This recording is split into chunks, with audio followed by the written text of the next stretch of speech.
Good morning, and welcome to Redeemer Lutheran Church. I'm Pastor Gary Lodeholt. If there were ever a time when Jesus needed to get away from the crowds, this was the day. The people were constantly after him, hungry for a time with Jesus, hungry for being filled with the truth of God's love and grace he offered. But on this day, perhaps more than any other, he could have used some time alone. He could have used some time to pray. This week we are going through the Gospel of Matthew and noting some special times when Jesus showed kindness. I guess that means we might be able to look at just about any story of Jesus and we would find kindness there. However, we are looking at some of those times when his kindness stands out in a unique or surprising way. And as we do, we are also hearing his call to us to live in kindness as well. Today's story is found in Matthew 14, and if the truth be known, we often get so caught up in the spectacular nature of what happened that we skid right by the kindness underneath the whirl of events. And maybe the kindness shows up so powerfully, mostly because of what had happened just before the story. When today's story begins, Jesus has just learned that John the Baptist had been executed by King Herod. John the Baptist had been arrested for speaking out publicly about Herod and his new wife. To put it shortly, Herod had had his brother killed so that he could marry his brother's wife. And John the Baptist was going around making sure everyone knew about it and how wrong it was, how far away from the way of God it was.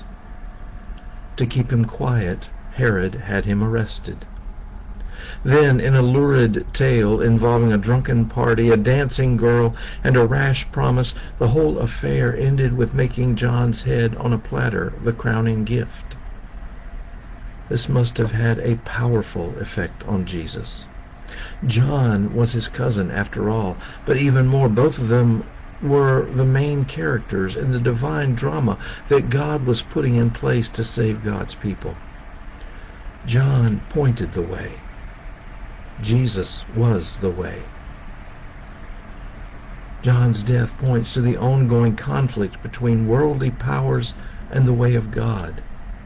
So, flush up against that, and knowing what was coming for him, Jesus likely really needed some time in prayer. He and his disciples went across the lake to a deserted place, but the crowds followed him on land, and when they came to the shore, once again Jesus was face to face with a large, needy crowd.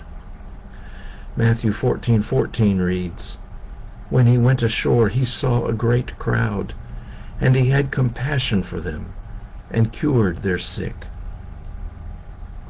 That's the kindness of Jesus.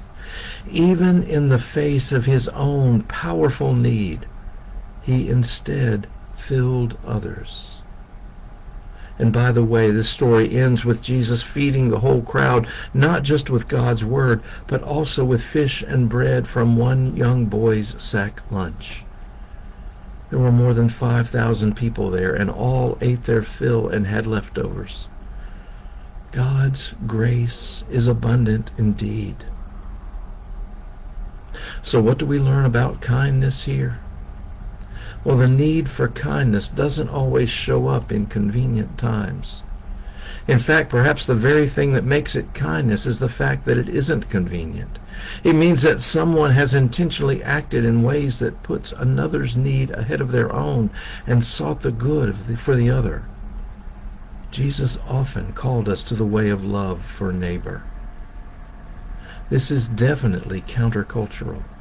In so many ways, we live in an "it's about me" culture, seeking to satisfy ourselves with our efforts.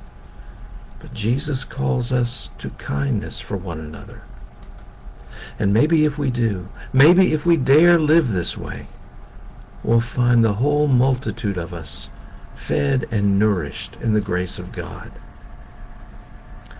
Thanks for watching, and remember to let this day belong to God.